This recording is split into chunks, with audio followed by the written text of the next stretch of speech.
Swastiastu. Salam dan bahagia Ibu Bapak Guru Hebat. Perkenalkan, saya Made Mardike, saya adalah CGP Angkatan 9 Kota Denpasar. Pada kesempatan yang berbahagia ini, saya akan memaparkan tugas demonstrasi kontekstual modul 1.3, yaitu visi guru penggerak, membuat rancangan tindakan perubahan berdasarkan tahapan bagja. Ibu Bapak Guru Hebat, bagaimana merumuskan visi guru penggerak? Nah, untuk dapat merumuskan visi guru penggerak dapat menggunakan pendekatan IE. IE adalah singkatan dari Inquiry Apresiatif. IE dikenal sebagai pendekatan manajemen perubahan yang kolaboratif dan berbasis kekuatan. Menurut co-operator dan Whitney, Inquiry Apresiatif adalah suatu filosofi, suatu landasan berpikir yang berfokus pada upaya kolaboratif, menemukan hal positif dalam diri seseorang, dalam suatu organisasi, dan dunia di sekitarnya, baik di masa lalu, masa kini, maupun masa depan. Pada pendekatan IE dapat dilakukan dengan mengidentifikasi hal baik yang telah ada di sekolah dan mencari cara bagaimana hal tersebut dapat dipertahankan dan memunculkan strategi untuk mewujudkan perubahan ke arah yang lebih baik. Ibu Bapak Guru Hebat, selanjutnya penerapan yang banyak digunakan adalah model bagja. Model bagja adalah manajemen perubahan yang terdiri dari B. Buat pertanyaan, A. Ambil pelajaran, G. Gali mimpi, J. Jabarkan rencana, A. Atur eksekusi. Bagja dalam bahasa Sunda artinya bahagia. Adapun visi guru penggerak yang saya buat adalah terwujudnya generasi unggul dan berintegritas berdasarkan profil pelajar Pancasila.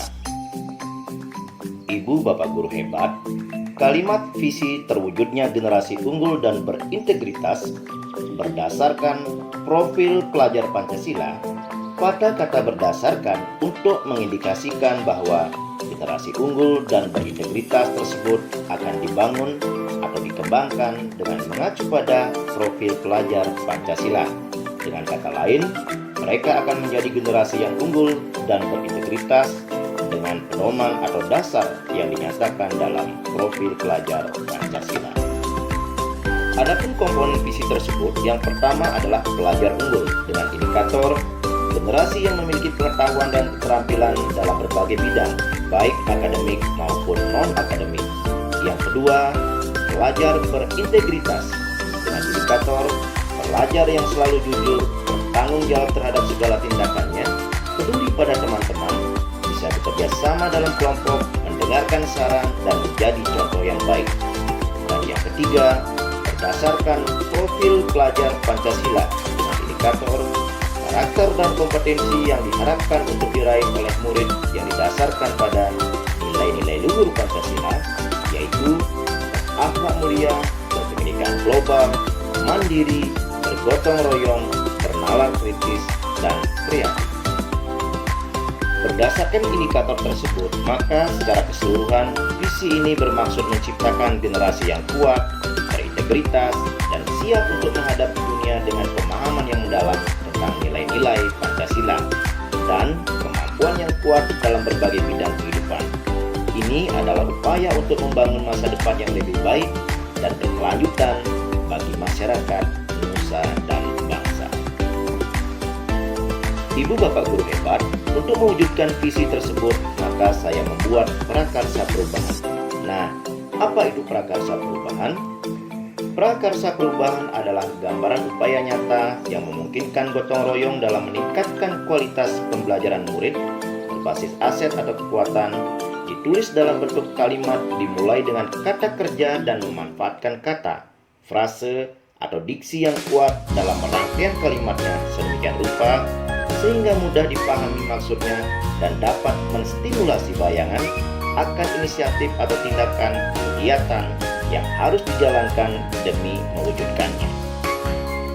Dalam menyusun prakarsa perubahan, saya menggunakan kanvas atap, yaitu A.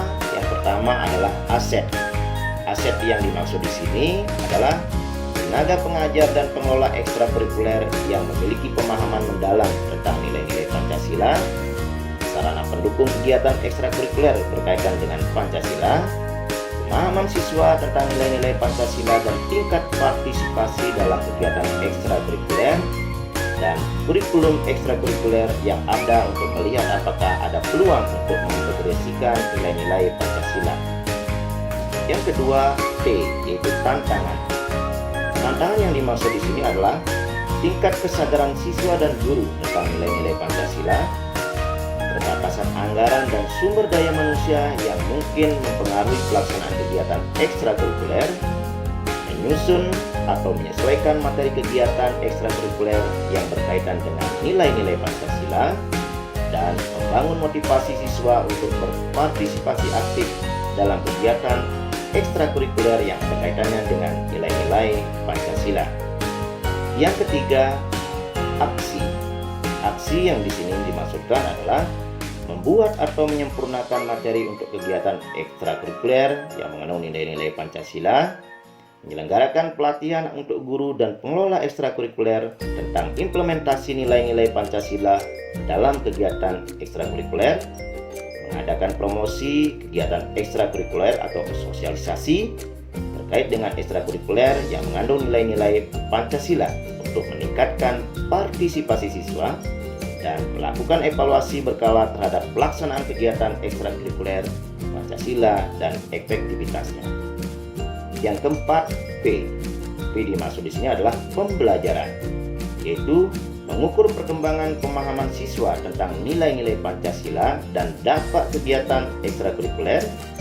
Yang berikutnya, mengevaluasi keberhasilan program ekstrakurikuler Pancasila dan menyesuaikan rencana ke depan. Dan yang terakhir yaitu berbagi hasil dan pengalaman positif dengan sekolah-sekolah lain untuk mendukung pengembangan karakter siswa berdasarkan nilai-nilai Pancasila.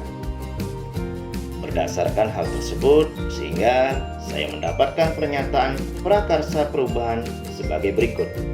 Pernyataan prakarsa perubahan untuk mewujudkan visi adalah melaksanakan kegiatan ekstrakurikuler yang menekankan pada nilai-nilai Pancasila. Ibu bapak guru hebat, selanjutnya adapun tahapan bagja yang saya lakukan adalah sebagai berikut. B. Buat pertanyaan utama. Pertanyaan utama dibuat untuk menentukan arah penyelidikan, kekuatan atau aset, potensi, peluang, mendefinisikan tujuan, memprovokasi atau menginisiasi perubahan atau prakarsa. Adapun pertanyaannya adalah, apa tujuan utama dari melaksanakan kegiatan ekstrakurikuler yang menekankan nilai-nilai Pancasila di sekolah? Yang kedua, bagaimana melaksanakan kegiatan ekstrakurikuler yang menekankan nilai-nilai Pancasila? Nah, adapun daftar tindakan penyelidikan yang perlu dilakukan untuk menjawab pertanyaan adalah melakukan kajian literatur dan diskusi dengan stakeholder untuk mengidentifikasi tujuan utama dan relevansi pelaksanaan kegiatan ekstrakurikuler dengan menekankan pada nilai-nilai Pancasila. Selanjutnya adalah A, yaitu ambil pelajaran. Nah, pertanyaan di tahap ini adalah pertanyaan-pertanyaan lanjutan untuk menemukanali kekuatan atau aset potensi peluang lewat kegiatan penyelidikan. Adapun pertanyaan dalam hal ini adalah yang pertama, apa pengalaman atau pendekatan yang telah berhasil di sekolah dalam mengintegrasikan nilai-nilai Pancasila dalam kegiatan ekstrakurikuler? Yang kedua, bagaimana pihak sekolah dapat memahami lebih baik nilai-nilai Pancasila dan cara mengajarkannya kepada peserta yang mengikuti ekstrakurikuler?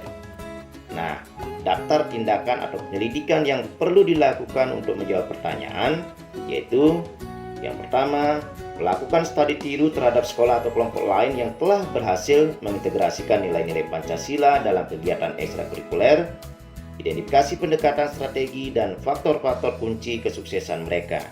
Yang kedua, membuat survei atau wawancara dengan guru dan peserta ekstrakurikuler untuk mengukur pemahaman awal mereka tentang nilai-nilai Pancasila dan tingkat minat dalam memahaminya. Selanjutnya adalah G, yaitu gali mimpi. Diharapkan jawaban dari pertanyaan-pertanyaan pada tahap ini dapat digunakan untuk menyusun narasi kolektif bila mana prakarsa perubahan telah terwujud. Adapun pertanyaannya, bagaimana kita dapat membayangkan masa depan yang lebih baik jika peserta ekstrakurikuler kita benar-benar memahami dan mengamalkan nilai-nilai Pancasila. Yang kedua, apa manfaat jangka panjang dari menciptakan generasi muda yang memiliki pemahaman mendalam tentang nilai-nilai Pancasila. Nah, daftar tindakan atau penyelidikan yang perlu dilakukan untuk menjawab pertanyaan. Yang pertama, membuat sesi brainstorming dengan tim untuk membayangkan visi dan dampak positif jangka panjang jika peserta ekstrakurikuler memahami dan menerapkan nilai-nilai Pancasila dengan baik. Yang kedua, lakukan studi literatur dan analisis untuk mengidentifikasi manfaat jangka panjang dari menciptakan generasi muda yang memahami dan mengamalkan nilai-nilai Pancasila. Selanjutnya adalah C, yaitu jabarkan rencana. Pertanyaan di tahap ini diharapkan dapat membantu mengidentifikasi tindakan konkret atau menjabarkan langkah-langkah yang diperlukan. Nah, adapun pertanyaannya, apa jenis kegiatan ekstrakurikuler yang paling cocok untuk mengajarkan nilai-nilai Pancasila? Yang kedua, bagaimana kita akan memilih dan melibatkan peserta ekstrakurikuler yang sesuai untuk program ini? Yang ketiga, bagaimana kita akan mengukur kemajuan dan pemahaman peserta terhadap nilai-nilai Pancasila? Dalam hal ini, daftar tindakan atau penyelidikan yang perlu dilakukan untuk menjawab pertanyaan adalah mengidentifikasi jenis kegiatan ekstrakurikuler yang paling sesuai untuk mengajarkan nilai-nilai Pancasila, serta sesuaikan dengan minat dan bakat peserta yang akan mengikuti ekstrakurikuler tersebut. Yang kedua, melakukan proses seleksi peserta berdasarkan kriteria tertentu yang relevan dengan program ini, seperti minat, komitmen, dan nilai-nilai yang mereka miliki. Yang ketiga, merancang materi pelajaran dan model pembelajaran yang sesuai dengan tingkat pemahaman peserta dan tujuan daripada program. Yang keempat, menentukan indikator dan alat pengukur untuk mengukur perkembangan dan pemahaman peserta terhadap nilai-nilai Pancasila. Nah, yang terakhir adalah A, yaitu aktor eksekusi. Pertanyaan pada tahap ini diharapkan dapat menentukan siapa yang akan berperan dalam pengambilan keputusan, mulai budaya belajar yang apresiatif secara berkelanjutan.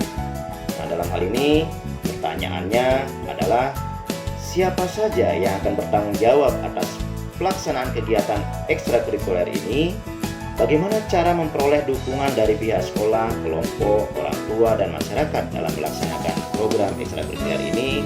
Selanjutnya, bagaimana cara mengkomunikasikan perkembangan dan hasil program kepada semua pihak terkait, dan bagaimana cara memastikan keberlanjutan program ini dalam jangka panjang. Adapun daftar tindakan atau penyelidikan yang perlu dilakukan untuk menjawab pertanyaan adalah: yang pertama, menentukan tim yang bertanggung jawab atas pelaksanaan program dan tugas-tugas masing-masing anggota tim. Yang kedua, mengidentifikasi potensi mitra, orang tua, dan komunitas lokal yang dapat memberikan dukungan dalam bentuk sumber daya atau fasilitas. Yang ketiga, merencanakan strategi komunikasi internal dan eksternal untuk menginformasikan perkembangan dan hasil program. Dan yang keempat, merancang rencana keberlanjutan yang mencakup pembaruan program, pelibatan generasi baru, dan pemantauan jangka panjang. Ibu Bapak Guru hebat, demikianlah paparan saya tentang demonstrasi kontekstual modul 1.3 visi guru penggerak membuat rancangan tindakan perubahan berdasarkan tahapan bagian. Kritik dan saran yang sifatnya membangun sangat kami harapkan dari Bapak Ibu Guru sekalian. Bongkare kita semua sukses. Salam guru penggerak. Tergerak, bergerak, menggerakkan. Terima kasih. Om Santi Santi Santi Om.